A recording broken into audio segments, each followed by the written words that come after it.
ಓಂ ಶ್ರೀ ಗಣೇಶಾಯ ನಮಃ. ಓಂ ಶ್ರೀ ಗುರುಭ್ಯೋ ನಮಃ. ಓಂ ಶ್ರೀ ಸರಸ್ವತೈ ನಮಃ. ಮಾತೃದೇವೋ ಭವ. ತತ್ವಮಸಿ ಚಾನಲ್ ಪ್ರೇಕ್ಷಕರಿಗೆ ನಿಮ್ಮ ವೆಂಕಟರಾಘವನ್ ಮಾಡತಕ್ಕಂಥ ನಮಸ್ಕಾರಗಳು. ಪ್ರೇಕ್ಷಕರೇ, ಇದು ವೈಜ್ಞಾನಿಕ ತಳಹದಿಯ ಉಡುಪಿ ನ್ಯೂಮರಾಲಜಿ ಅಂಡ್ ಅಸ್ಟ್ರಾಲಜಿ ಕಾರ್ಯಕ್ರಮ. ಪ್ರತಿ ತಿಂಗಳು ನಾವು ಮಾಸಭವಿಷ್ಯವನ್ನು ಮಾಡ್ತಾ ಇದ್ದೀವಿ. ಇವಾಗ ನಾವು 2025 ಮುಕ್ತಾಯ ಮಾಡಿ 2026ಕ್ಕೆ ಕಾಲ ಇಡ್ತಕ್ಕಂಥ ತರುಣದಲ್ಲಿ 2026ರಲ್ಲಿ ವರ್ಷ ಭವಿಷ್ಯ ಯಾವ ಥರ ಇದೆ. ಆ್ಯಕ್ಚುಲಿ ನಮಗೆ ವರ್ಷ ಭವಿಷ್ಯ ಬಂದು ಉಗಾದಿಯಿಂದ ಸ್ಟಾರ್ಟ್ ಆಗುತ್ತೆ. ಉಗಾದಿಯಿಂದ ಉಗಾದಿಗೆ ನಮಗೆ ವರ್ಷ ಭವಿಷ್ಯ ಸ್ಟಾರ್ಟ್ ಆಗುತ್ತೆ. ಆದರೆ ನಾವು ಕ್ಯಾಲೆಂಡರನ್ನು ಜನವರಿಯಿಂದ ಡಿಸೆಂಬರ್ಗೆ ಕ್ಲೋಸ್ ಮಾಡ್ತಾ ಇರೋದ್ರಿಂದ, ಸೊ ಜನವರಿಯಿಂದ ಡಿಸೆಂಬರ್ಗೆ ಗ್ರಹಗಳು ಏನೇನು ಫಲ ಕೊಡ್ತಾ ಇದ್ದಾವೆ, ಯಾವ ರಾಶಿಯಲ್ಲಿ ಯಾವ ಥರ ಇದೆ. ಯೂಶಲಿ ವರ್ಷ ಭವಿಷ್ಯ ಮಾಡುವಾಗ ಮೇಜರ್ ಆಗಿ ಮಂದಗ್ರಹಗಳನ್ನು ನಾವು ಕ್ಯಾಲ್ಕುಲೇಷನಲ್ಲಿ ತಗೊಳ್ತೀವಿ. ಮಂದಗ್ರಹಗಳಂದರೆ ಶನಿ ಭಗವಾನರು, ರಾಹು ಭಗವಾನರು, ಕೇತು ಭಗವಾನರು, ಹಾಗೆ ಗುರು ಭಗವಾನರು. ಈ ಗ್ರಹಗಳು ನಿಧಾನಕ್ಕೆ ಚಲನೆ ಮಾಡ್ತಾ ಇರೋದ್ರಿಂದ ಈ ಗ್ರಹಗಳ ಆಧಾರದ ಮೇಲೆ ಯಾವ ರಾಶಿ ಮೇಲೆ ಯಾವ ಥರ ಪರಿಣಾಮ ಬೀರುತ್ತೆ ಅಂತಕ್ಕಂಥ ವಿಚಾರವನ್ನು ನಾವು ಮಾತಾಡಬೇಕಾಗತ್ತೆ. ಉಳಿದಂಥ ಗ್ರಹಗಳು ಶೀಘ್ರವಾಗಿ ಮೂವ್ ಆಗೋದ್ರಿಂದ ಅದನ್ನು ವರ್ಷ ಭವಿಷ್ಯದಲ್ಲಿ ಇನ್ಕ್ಲೂಡ್ ಮಾಡೋದು ಕಷ್ಟ ಆಗುತ್ತೆ. ಅದರಿಂದ 2026ರಲ್ಲಿ ಮೇಜರ್ ಆಗಿ ಪ್ಲಾನೆಟರಿ ಶಿಫ್ಟ್ ಅನ್ನೋದು ಯಾವ ಥರ ಇದೆ, ಟ್ರಾನ್ಸಿಷನ್ ಯಾವ ಥರ ಇದೆ ಅಂತ ನೋಡ್ಕೊಂಡು ಬರೋಣ ಬನ್ನಿ. ಮೊದಲನೇದಾಗಿ ಶನಿ ಭಗವಾನರು ಯಥಾಸ್ಥಿತಿ ಅವರು 2026 ಪೂರ್ತಿಯಾಗಿ ಮೀನ ರಾಶಿಯಲ್ಲಿದ್ದಾರೆ. ಆದರೆ ಜುಲೈ 27ನೇ ತಾರೀಕು 138 ದಿನಗಳ ಕಾಲ ವಕ್ರವಾಗಿ ಜರ್ನಿ ಮಾಡ್ತಾ ಇದ್ದಾರೆ.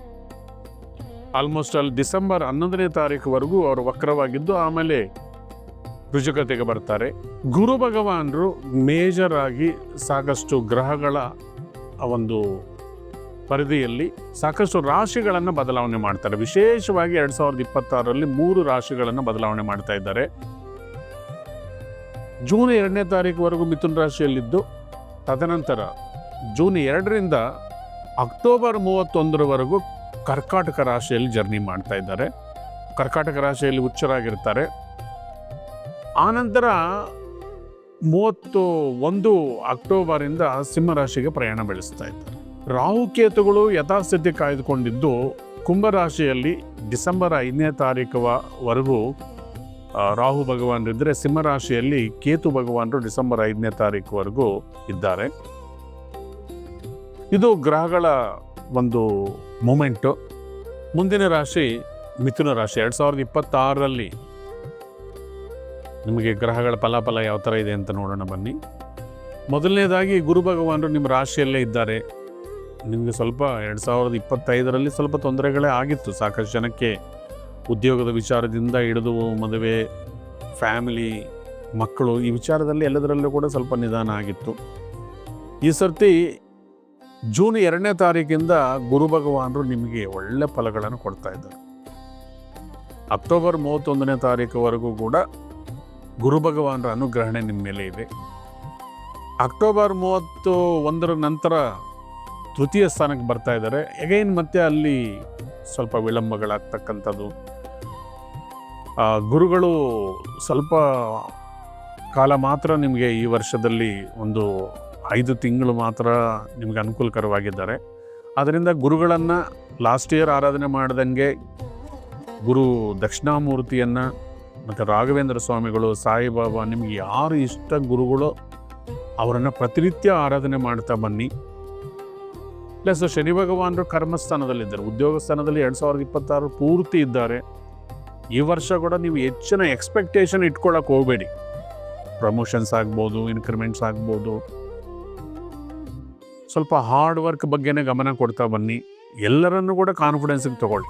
ನಿಮ್ಮ ಸಹಪಾಠಿಗಳು, ನಿಮ್ಮ ಬಾಸ್, ಎಲ್ಲವನ್ನು ಕೂಡ ನೀವು ಕಾನ್ಫಿಡೆನ್ಸ್ಗೆ ತೊಗೊಂಡು ಬನ್ನಿ. ಮನೆಯಲ್ಲಿ, ಉದ್ಯೋಗದಲ್ಲಿ ಎರಡನ್ನೂ ಕೂಡ ನೀವು ಬ್ಯಾಲೆನ್ಸ್ ಮಾಡ್ತಾ ಬರಬೇಕು. ಚೆನ್ನಾಗಿ ವಾಕ್ಚಾತುರ್ಯ ಇರ್ತಕ್ಕಂಥವ್ರು ನೀವು ಮ್ಯಾನೇಜ್ ಮಾಡೋಕ್ಕೆ ನಿಮ್ಮ ಕೈಯಲ್ಲಿ ಆಗತ್ತೆ. ಯಾಕಂದರೆ ಈ ಥರ ಕಂಟಿನ್ಯೂಸ್ ಆಗಿ ಗ್ರಹಗಳು ನಿಮ್ಗೆ ಅನುಕೂಲ ಇಲ್ಲದೆ ಇರುವಾಗ ಒಂದೊಂದು ಸರ್ತಿ ಡಿಮೋಟಿವೇಟ್ ಆಗಿಬಿಡುತ್ತೆ. ಸೊ ಅದರ ಅಗತ್ಯ ಇಲ್ಲ. ಉತ್ಸಾಹವಾಗಿರಿ. ಜೂನ್ 2ನೇ ತಾರೀಕು ನಂತರ ಗುರುಗಳು ನಿಮಗೆ ಒಳ್ಳೆ ರಿಸಲ್ಟನ್ನು ಕೊಡ್ತಾ ಇದ್ದಾರೆ. ಇನ್ನು ರಾಹು ಭಗವಾನರು ಭಾಗ್ಯಸ್ಥಾನದಲ್ಲಿದ್ದಾರೆ.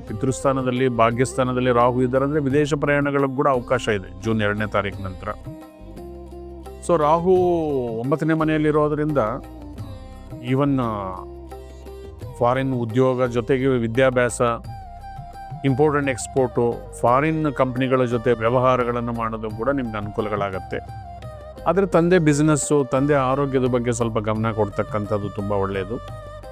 ಇನ್ನು ಕೇತು ಭಗವಾನರು 3ನೇ ಮನೆಯಲ್ಲಿದ್ದಾರೆ. ಇದು ತುಂಬ ಎಕ್ಸಲೆಂಟ್ ಕಾಂಬಿನೇಷನ್.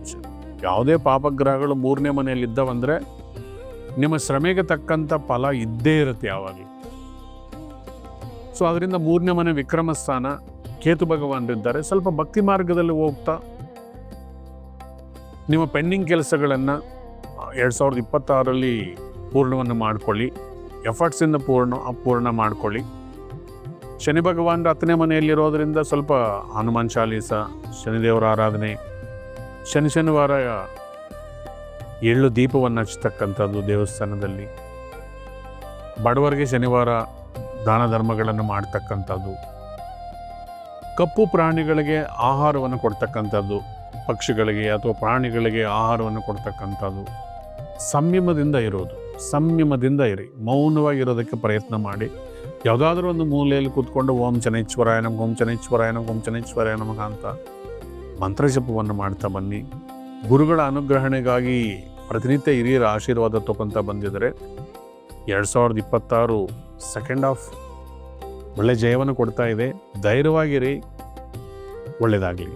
ಮತ್ತು ಕೆಲವು ನಾವು ನ್ಯೂಮರಾಲಜಿ ಪ್ರಕಾರ ಜ್ಯೋತಿಷವನ್ನು ತಿಳ್ಕೊಳ್ಳೋಣ. ನ್ಯೂಮರಾಲಜಿಯಲ್ಲಿ ಗ್ರಹಗಳೇನು, ನಾವು 2026 ಅಂದರೆ 2026 ಟೋಟಲ್ ಮಾಡಿದರೆ ಬರ್ತಕ್ಕಂಥದ್ದು 1ನೇ ಸಂಖ್ಯೆ. 1ನೇ ಸಂಖ್ಯೆಗೆ ಅಧಿಪತಿ ಬಂದು ಸೂರ್ಯ ಭಗವಾನರು.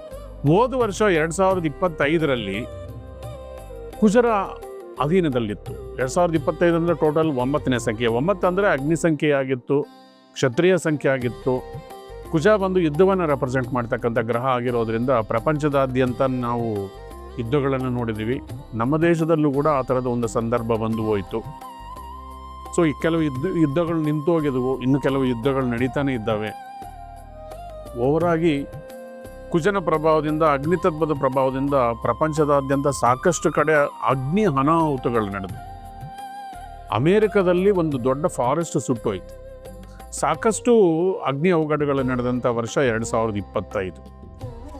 ಮತ್ತು ರಾಜಕೀಯದಲ್ಲಿ ಸಾಕಷ್ಟು ಬದಲಾವಣೆಗಳನ್ನು ತಂದುಕೊಡ್ತು. ಅದೇ ರೀತಿ ಈ ವರ್ಷ 2026ರಲ್ಲಿ ಸೂರ್ಯ ಭಗವಾನರ ಅಧಿಪತಿ ಆಗಿರೋದ್ರಿಂದ ಸೂರ್ಯ ಒಂದು ಅಗ್ನಿ ತತ್ವ. ಈ ವರ್ಷದಲ್ಲಿ ಕೂಡ ಅಗ್ನಿ ಅನಾಹುತಗಳು ನಡೀತವೆ. ಮತ್ತು ಸೂರ್ಯ ಭಗವಾನರು ಕ್ಷತ್ರಿಯ ಗ್ರಹ, ಪೊಲಿಟಿಕಲ್ ಪ್ಲ್ಯಾನೆಟ್ ಆಗಿರೋದರಿಂದ ಸಾಕಷ್ಟು ರಾಜಕೀಯ ವಲಯಗಳಲ್ಲಿ ಬದಲಾವಣೆಗಳು ನಡೆಯುತ್ತೆ, ಕ್ಷಿಪ್ರ ಕ್ರಾಂತಿಗಳು ನಡೆಯುತ್ತೆ, ಗುಂಪುಗಾರಿಕೆಗಳು ನಡೆಯುತ್ತೆ. ಅಧಿಕಾರ ಇರೋರು ಕಳ್ಕೊಳ್ತಾರೆ, ಅಧಿಕಾರಕ್ಕಾಗಿ ಪ್ರಯತ್ನ ಪಡ್ತಾ ಇರೋರು ಅಧಿಕಾರವನ್ನು ಪಡ್ಕೊಳ್ತಾರೆ. ಸರ್ಕಾರದ ನೌಕರಿಗೆ ಒಳ್ಳೆ ಜಯ ಇರತಕ್ಕಂಥ ವರ್ಷ. ಸರ್ಕಾರ ಸೇವೆ ಮಾಡ್ತಕ್ಕಂಥವ್ರು, ಪಬ್ಲಿಕ್ ಸರ್ವಿಸಲ್ಲಿ ಇರ್ತಕ್ಕಂಥವ್ರು, ಬ್ಯಾಂಕಿಂಗ್ ಸೆಕ್ಟರಲ್ಲಿ ಇರ್ತಕ್ಕಂಥವ್ರಿಗೆಲ್ಲ ಕೂಡ ಸೂರ್ಯ ಭಗವಾನರ ಅನುಕೂಲ ತುಂಬ ಚೆನ್ನಾಗಿರುತ್ತೆ. ಹಾಗಾದರೆ ಈ 1ನೇ ನಂಬರಲ್ಲಿ ಬರ್ತಕ್ಕಂಥ 2026ನೇ ವರ್ಷ 1 ನಂಬರ್ ಆಗಿರೋದ್ರಿಂದ ಈ 1 ನಂಬರ್ ಯಾರ್ಯಾರಿಗೆ ಅನುಕೂಲವಾಗಿದೆ? ಯಾರು ಬರ್ತ್ ನಂಬರು 1, 10, 19, 28 ಆಗಿದೆಯೋ ಅವ್ರಿಗಿದು ಎಕ್ಸಲೆಂಟ್ ಇಯರ್. ಲಾಸ್ಟ್ ಇಯರ್ ಕೂಡ 50% ರಿಸಲ್ಟ್ಸ್ ಇತ್ತು ನಿಮಗೆ. ಈ ವರ್ಷಕ್ಕೆ 100ಕ್ಕೆ 100% ರಿಸಲ್ಟ್ಸನ್ನು ನೀವು ಅನುಭವಿಸ್ತೀರಿ. ಸೊ ಈ 1ನೇ ಸಂಖ್ಯೆಯವರು ಇನ್ನೂ ಹೆಚ್ಚಿನ ಫಲಗಳು ಪಡ್ಕೋಬೇಕಂದ್ರೆ ಏನು ಮಾಡಬೇಕಂದ್ರೆ ಆದಿತ್ಯ ಹೃದಯಂ ಓದಬೇಕು, ಸೂರ್ಯ ಭಗವಾನರನ್ನು ಆರಾಧನೆ ಮಾಡಬೇಕು, ಸೂರ್ಯವಂಶಿ ಆಗಿರ್ತಕ್ಕಂಥ ಶ್ರೀರಾಮಚಂದ್ರನನ್ನು ಆರಾಧನೆ ಮಾಡಬೇಕು. ನೆಕ್ಸ್ಟು 2ನೇ ಸಂಖ್ಯೆ 2, 11, 20, 29ನೇ ಸಂಖ್ಯೆಯಲ್ಲಿ ಹುಟ್ಟಿರ್ತಕ್ಕಂಥವ್ರಿಗೆ ಈ 2026 ಯಾವ ಥರ ಇದೆ ಅಂತ. 2026 ಸೂರ್ಯನ ಅಧೀನದಲ್ಲಿರೋದ್ರಿಂದ ಚಂದ್ರ ಇಂಡಿಪೆಂಡೆಂಟ್ ಪ್ಲ್ಯಾನೆಟ್ ಅಲ್ಲ, ಡಿಪೆಂಡಬಲ್ ನೇಚರ್ ಪ್ಲ್ಯಾನೆಟ್. ಸೂರ್ಯನಿಂದ ತಾನು ಬೆಳಕು ತಗೊಂಡು ತಾನು ಬೆಳಗುವನಾಗಿರೋದ್ರಿಂದ ಈ ವರ್ಷ 1ನೇ ವರ್ಷ ಆಗಿರೋದ್ರಿಂದ ಈ 2, 11, 20, 29ನೇ ತಾರೀಕಲ್ಲಿ ಹುಟ್ಟಿರೋರಿಗೆ ಅದ್ಭುತ ಫಲಗಳಿದೆ ಸ್ನೇಹಿತರೆ. ಪ್ರಯತ್ನ ಮಾಡಿದರೆ 2026 ವೆರಿ ಸಕ್ಸಸ್ಫುಲ್ ಇಯರ್ ಅಂತಲೇ ಹೇಳಬೇಕು. ಅಧಿಕಾರ, ಅಂತಸ್ತು, ಉದ್ಯೋಗ ಭಾಗ್ಯ ಇಂಥದ್ದೆಲ್ಲವೂ ಕೂಡ ಈ 2ನೇ ಸಂಖ್ಯೆಯವರಿಗೆ ಸಿಗಲಿದೆ. ನೆಕ್ಸ್ಟು 3, 12, 21, 30 ಇವು ಗುರುಗಳ ಅಧೀನದಲ್ಲಿ ಬರ್ತಕ್ಕಂಥ ಸಂಖ್ಯೆಗಳು. 1ನೇ ಸಂಖ್ಯೆ ಮತ್ತು 3ನೇ ಸಂಖ್ಯೆ ತುಂಬ ಫ್ರೆಂಡ್ಲಿ ನೇಚರ್ ಪ್ಲ್ಯಾನೆಟ್ಸ್. ಗುರು ಮತ್ತು ಸೂರ್ಯ ಒಂದೇ ಗ್ರೂಪಲ್ಲಿರೋದ್ರಿಂದ ಅವರು ಸ್ನೇಹಿತ ಗ್ರಹಗಳಾಗಿರೋದ್ರಿಂದ 3, 12, 21, 30ನೇ ಸಂಖ್ಯೆಯಲ್ಲಿ ಹುಟ್ಟಿರೋರು ಕೂಡ ಇದು ಅದ್ಭುತ ವರ್ಷ. ಫೈನಾನ್ಷಿಯಲ್ ಸೆಕ್ಟರಲ್ಲಿ ಕೆಲಸ ಮಾಡೋರಿಗೆ, ಎಕ್ಸ್ಪೆಷಲಿ ಬ್ಯಾಂಕಿಂಗ್ ಉದ್ಯೋಗಕ್ಕಾಗಿ ಟ್ರೈ ಮಾಡ್ತಕ್ಕಂಥವ್ರಿಗೆ, ರಾಜಕೀಯದಲ್ಲಿರೋರಿಗೆ ಕೂಡ, ಮತ್ತು ಮಂತ್ರಿ ಪದವಿಗಳನ್ನು ಪಡ್ಕೊಳ್ಳೋವರೆಗೂ ಕೂಡ ಈ ಸಂಖ್ಯೆಗಳಲ್ಲಿ ಹುಟ್ಟಿದರೆ ಅವ್ರಿಗೆ ತುಂಬ ಅನುಕೂಲಕರವಾಗಿದೆ. ಇನ್ನೂ ಹೆಚ್ಚಿನ ಫಲಗಳನ್ನು ಪಡ್ಕೋಬೇಕಂತ ಹೇಳಿದ್ರೆ ಸೂರ್ಯಾಷ್ಟಕವನ್ನು ಪ್ರತಿನಿತ್ಯ ಓದಬೇಕು. ಸೂರ್ಯಗ್ರಹದ ಅನುಗ್ರಹಣೆಗಾಗಿ ಸೂರ್ಯಾಷ್ಟಕವನ್ನು ಓದಬೇಕು.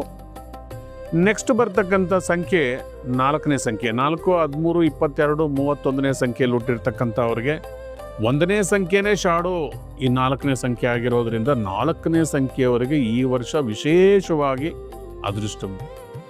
ಬೇರೆ ಸಂಖ್ಯೆಗಳ ಕಂಪೇರ್ ಮಾಡಿದರೆ ಈ 4ನೇ ಸಂಖ್ಯೆಯಲ್ಲಿ ಹುಟ್ಟಿರ್ತಕ್ಕಂಥವ್ರಿಗೆ ಈ 2026ರಲ್ಲಿ ಶುಭ ಕಾರ್ಯಗಳು, ಯಥೇಚ್ಛವಾದಂಥ ಫಲಗಳು, ಉದ್ಯೋಗ ಅವಕಾಶಗಳು ವಿಪುಲವಾಗಿರುತ್ತೆ. ರೈತರು ಕೂಡ ತುಂಬ ಅನುಕೂಲವಾಗಿರ್ತಕ್ಕಂಥದ್ದು ವರ್ಷ. ನೆಕ್ಸ್ಟು 5ನೇ ನಂಬರ್. 5, 14, 23ನೇ ನಂಬರ್ ನೋಡಿದ್ರೆ ಸೂರ್ಯ ಸಮರಾಶಿ ಸಮಗ್ರಹ ಆಗಿರೋದ್ರಿಂದ ಸೂರ್ಯನ ವರ್ಷದಲ್ಲಿ ಇವರಿಗೆ ಮಿಶ್ರ ಫಲಗಳಿರುತ್ತೆ, 50-50%. ಪ್ಲಸ್ಸು ಈ 5ನೇ ಸಂಖ್ಯೆಯಲ್ಲಿ ಮೊದಲಾರ್ಧದಲ್ಲಿ ಸ್ವಲ್ಪ ನಿಧಾನವಾಗಿದ್ದರೂ ಕೂಡ ದ್ವಿತೀಯಾರ್ಧದಲ್ಲಿ ಜೂನ್ ಆದಮೇಲೆ ಹೆಚ್ಚಿನ ಫಲಗಳನ್ನು ಪಡ್ಕೊಳ್ತೀರಿ. ನೀವು ಇನ್ನೂ ಹೆಚ್ಚಿನ ಫಲಗಳನ್ನು ಪಡ್ಕೋಬೇಕಂತ ಹೇಳಿದ್ರೆ ಪ್ರತಿನಿತ್ಯ ಸೂರ್ಯೋಪಾಸನೆ ಮಾಡಿ, ಸೂರ್ಯ ನಮಸ್ಕಾರ ಮಾಡಿ, ವರ್ಷಕ್ಕೆ ಒಂದು ಸರ್ತಿ ಆದ್ರೂ ಸೂರ್ಯ ಭಗವಾನರ ದೇವಸ್ಥಾನಕ್ಕೆ ಹೋಗ್ತಾ ಬನ್ನಿ. ಸೂರ್ಯ ಭಗವಾನರ ಆಲಯದಲ್ಲಿ ಗೋಧಿ, ಎಲೆ ಅಡಿಕೆ, ದಕ್ಷಿಣೆಯನ್ನು ನೀವು ದಾನ ಮಾಡ್ತಾ ಬಂದಿದ್ರೆ ಸೂರ್ಯ ಭಗವಾನರ ಅನುಗ್ರಹಣೆ ಸಿಕ್ಕತ್ತೆ. Next 6ನೇ number. 6, 15, 24. 1ನೇ ಸಂಖ್ಯೆಗೆ 6ನೇ ಸಂಖ್ಯೆ ಅಷ್ಟೊಂದು ಮಿತ್ರ ಸಂಖ್ಯೆ ಏನಲ್ಲ. ಯಾಕಂದರೆ ಈ 6ನೇ ಸಂಖ್ಯೆ, 5ನೇ ಸಂಖ್ಯೆ, 8ನೇ ಸಂಖ್ಯೆ ಒಂದು ಗ್ರೂಪಲ್ಲಿರೋದ್ರಿಂದ ಇವರು ಸ್ವಲ್ಪ ಪರದಾಡಬೇಕಾಗತ್ತೆ, ಕೆಲಸ ಕಾರ್ಯಗಳಿಗಾಗಿ ಪರದಾಡಬೇಕಾಗತ್ತೆ. ಎಕ್ಸ್ಪೆಷಲಿ ಆ್ಯಕ್ಟಿಂಗ್ ಫೀಲ್ಡಲ್ಲಿರ್ತಕ್ಕಂಥವರು, ಇಂಟೀರಿಯರ್ ಡಿಸೈನಿಂಗು, ಮುಖ್ಯವಾಗಿ ಶುಕ್ರನಿಗೆ ಸಂಬಂಧಿಸಿರ್ತಕ್ಕಂಥದ್ದು ಕಲೆಯಲ್ಲಿರ್ತಕ್ಕಂಥವ್ರು ಸ್ವಲ್ಪ ಹೆಚ್ಚಿನ ಶ್ರಮೆ ಅನ್ನೋದು 2026ರಲ್ಲಿ ಕಾಣ್ತಾ ಇದೆ. ಇನ್ನು ಹೆಚ್ಚಿನ ಅದೃಷ್ಟವನ್ನು ಪಡೆದುಕೊಳ್ಳಲು ಪ್ರತಿ ದಿವಸ ಶ್ರೀರಾಮ ರಕ್ಷಾ ಸ್ತೋತ್ರವನ್ನು ಓದಿ. ಯಾಕಂದರೆ ಸೂರ್ಯರನ್ನು ಒರೆಸ್ಕೋಬೇಕಂದ್ರೆ ರಾಮದೇವರನ್ನ ಆರಾಧನೆ ಮಾಡಬೇಕು. ಸೂರ್ಯನ ಆರಾಧನೆ ಜೊತೆಗೆ ರಾಮನನ್ನು ಕೂಡ ನೀವು ಆರಾಧನೆ ಮಾಡಿ ಹೆಚ್ಚಿನ ಫಲಗಳನ್ನು ನೀವು ಪಡ್ಕೊಳ್ಬೋದು. Next 7 number. 7 ನಂಬರ್ ಈ 2ನೇ ನಂಬರ್ ಥರನೇ ನಿಮಗೆ 2026ರಲ್ಲಿ ಹೆಚ್ಚಿನ ಅನುಕೂಲಗಳಾಗ್ತಾ ಇದ್ದಾವೆ. ಆದರೆ ಈ 7ನೇ ಸಂಖ್ಯೆ 7 ಬೀಳಿನ ಸಂಖ್ಯೆ ಆಗಿರೋದ್ರಿಂದ ಸ್ವಲ್ಪ ಕುಟುಂಬ, ಸಂತಾನ ಇಂಥ ವಿಚಾರದಲ್ಲಿ ಸ್ವಲ್ಪ ಜಾಗ್ರತೆ ವಹಿಸಿದರೆ 2026ರಲ್ಲಿ ಸೂರ್ಯರ ಅನುಗ್ರಹಣೆ ನಿಮ್ಮ ಮೇಲೆ ಪೂರ್ಣವಾಗಿದೆ. ಚಂದ್ರನ ಥರನೇ ನಿಮ್ಮ ಕೇತು ಗ್ರಹ 7, 16, 25ನೇ ಸಂಖ್ಯೆಯಲ್ಲಿ ಕೂಡ ಶುಭ ಕಾರ್ಯಗಳು, ಜಾಬ್ ರಿಲೇಟೆಡ್ಡು ಇತ್ಯಾದಿಯಾಗಿ ಒಳ್ಳೆಯ ಅವಕಾಶಗಳನ್ನು ನೀವು ಪಡ್ಕೊಳ್ಳೋದಕ್ಕೆ ಮುಂಚೂಣಿಯಲ್ಲಿದ್ದೀರಿ. ನೀವು ಇನ್ನೂ ಹೆಚ್ಚಿನ ಫಲಗಳನ್ನು ಪಡ್ಕೋಬೇಕಂತ ಹೇಳಿದ್ರೆ ಪ್ರತಿ ದಿವಸ ಸೂರ್ಯೋಪಾಸನೆ ಮಾಡಿ, ಸೂರ್ಯದೇವರಿಗೆ ಅರ್ಘ್ಯ ಕೊಡುವಾಗ ಸ್ವಲ್ಪ ಬೆಲ್ಲ ಹಾಕಿ ಅರ್ಘ್ಯವನ್ನು ಕೊಡ್ತಾ ಬಂದಿದರೆ ಸೂರ್ಯದೇವರ ಅನುಗ್ರಹಣೆ ಸಿಕ್ಕಿ ನೀವು ಹೆಚ್ಚಿನ ಫಲಗಳನ್ನು ಪಡ್ಕೊಳ್ತೀರಿ. Next 8ನೇ number. 2025ರಲ್ಲಿ ಕೂಡ 8ನೇ ನಂಬರ್ ಸ್ವಲ್ಪ ಪರದಾಡಿದೆ. 2026ರಲ್ಲಿ ಕೂಡ ಸೂರ್ಯರ ಪ್ರಭಾವದಿಂದ ಸೂರ್ಯ ಮತ್ತು 1 ಮತ್ತು 8ನೇ ನಂಬರ್ ಅಪೋಸಿಟ್ ನಂಬರ್ಸ್ ಆಗಿರೋದ್ರಿಂದ ನೀವು ಇಲ್ಲಿ ಮಾಡಬೇಕಾಗಿರೋದು ಹಾರ್ಡ್ ವರ್ಕ್. ಯಾವುದನ್ನು ಕೂಡ ಪೋಸ್ಟ್ಪೋನ್ಮೆಂಟ್ ಮಾಡ್ಕೊಳ್ತೀರ, ಟೈಮ್ಗೆ ಆ ಕೆಲಸ ಕಾರ್ಯಗಳನ್ನು ಮುಗಿಸ್ಕೊಂಡು ಶ್ರದ್ಧಾ ಭಕ್ತಿಯಿಂದ ಇದ್ದರೆ ಕೂಡ ಡೆಫಿನೆಟ್ ಆಗಿ ನಿಮಗೆ 2026ರಲ್ಲಿ ಜಯ ಸಿಕ್ಕತ್ತೆ. ಕಾಶಿಯಸ್ ಆಗಿರಿ, ಪರ್ಚೇಸಿಂಗು, ಸೆಲ್ಲಿಂಗಲ್ಲಿ ವಿಚಾರದಲ್ಲಿ ಕಾಶಿಯಸ್ ಆಗಿದ್ದರೆ ಈ 8ನೇ ಸಂಖ್ಯೆಯವ್ರಿಗೆ ಒಳ್ಳೆಯದು. ಉಳಿದಂಗೆ 9ನೇ ಸಂಖ್ಯೆಯವರು ಲಾಸ್ಟ್ ಇಯರ್ ಕೂಡ ಒಳ್ಳೆ ರಾಜಯೋಗಗಳನ್ನು ಅನುಭವಿಸಿದ್ರಿ 2025ರಲ್ಲಿ. ಎಗೈನ್ ಮತ್ತೆ ಈ ವರ್ಷ ಕೂಡ ಅಗ್ನಿತತ್ವದ ವರ್ಷ, ಸೂರ್ಯನ ನಂಬರಲ್ಲಿರೋದ್ರಿಂದ 9, 18, 27ನೇ ಸಂಖ್ಯೆಯಲ್ಲಿ ಹುಟ್ಟಿರೋರು ಕೂಡ ಸುನಾಯಾಸವಾಗಿ ಜಯಗಳನ್ನು ಪಡ್ಕೊಳ್ತೀರಿ. ನಿಮ್ಮ ಅಭಿಮಾನಿ ದೇವತೆ ಕುಜರ ಜೊತೆಗೆ ಸೂರ್ಯೋಪಾಸನೆಯನ್ನು ಮಾಡ್ತಾ ಬನ್ನಿ. ಸೂರ್ಯರಿಗೆ ಅರ್ಘ್ಯವನ್ನು ಕೊಡ್ತಕ್ಕಂಥದ್ದು, ಧರ್ಮ ಮಾರ್ಗದಲ್ಲಿ ಹೋಗ್ತಾ ಬಂದು ಕೋಪವನ್ನು ಕಂಟ್ರೋಲ್ ಮಾಡಿಕೊಂಡಿದ್ರೆ ನಿಮಗೆ ತುಂಬ ಚೆನ್ನಾಗಿದೆ. ಸೊ ಏನಂದರೆ ಈಗ ನಮ್ಮ ನಾಡಿನಲ್ಲಿ ಭಕ್ತಿ ವಿಶೇಷವಾಗಿ ಬೆಳೀತಾ ಇದೆ. ಇದೊಂದು ಒಳ್ಳೆಯ ವಿಚಾರ. ಯಾಕಂದರೆ ಭಗವಂತನನ್ನು ಒಲಿಸ್ಕೋಬೇಕಂದ್ರೆ ಭಕ್ತಿ ಬೇಕು. ನೀವು ಯಾವ ದೇವಸ್ಥಾನಕ್ಕೆ ಹೋಗ್ಬೇಕಂದ್ರೂ ಕೂಡ ದೇವಸ್ಥಾನಗಳು ಕ್ಯೂ ಇರ್ತವೆ, ದೇವಸ್ಥಾನಕ್ಕೆ ಹೋಗೋ ಎಲ್ಲ ಬಸ್ಸುಗಳು ರಶ್ ಇರ್ತವೆ. ಅಂದರೆ ಜನರಲ್ಲಿ ಭಯ ಭಕ್ತಿ ಜಾಸ್ತಿ ಆಗಿದೆ. ಒಂದು ವೇಳೆ ನಾವು ಬೇಗ ದರ್ಶನ ಮಾಡ್ಕೋಬೇಕಂದ್ರೆ ನಾವು ಟಿಕೆಟ್ ತೊಗೊಂಡೇ ಹೋಗಿದ್ರು ಕೂಡ ಡಿಲೇ ಆಗ್ತಕ್ಕಂಥ ಸಂದರ್ಭ ನಡೀತಾ ಇದೆ. ಅಂದರೆ ಜನರಲ್ಲಿ ಅಷ್ಟೊಂದು ಭಕ್ತಿ ಇದೆ. ಆದರೆ ಭಕ್ತಿ ಜೊತೆಗೆ ನೀವು ಧರ್ಮವನ್ನು ಮಿಕ್ಸ್ ಮಾಡಿದ್ರೇ ಭಕ್ತಿ ಫಲ ಕೊಡುತ್ತೆ. ಎಲ್ಲರಿಗೂ ಭಕ್ತಿ ಇದೆ, ಆದರೆ ಧರ್ಮ ಮಾರ್ಗವನ್ನು ಕೂಡ ನಾವು ಅನುಸರಿಸಬೇಕು.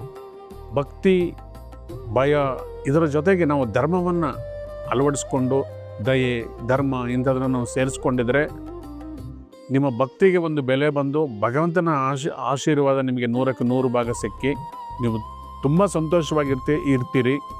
ಮತ್ತು ಈ 2026 ಎಲ್ಲರಿಗೂ ಶ್ರೀಕೃಷ್ಣ ಭಗವಾನರು ಆಯುರ ಆರೋಗ್ಯ ಐಶ್ವರ್ಯವನ್ನು ಕೊಟ್ಟು ನಿಮ್ಮನ್ನು ಕಾಪಾಡಬೇಕು ಅಂತ ನಾನು ಪ್ರಾರ್ಥನೆ ಮಾಡ್ತಾ ಈ ಕಾರ್ಯಕ್ರಮವನ್ನು ಮುಕ್ತಾಯ ಮಾಡ್ತಾ ಇದ್ದೀನಿ. ಧನ್ಯವಾದಗಳು.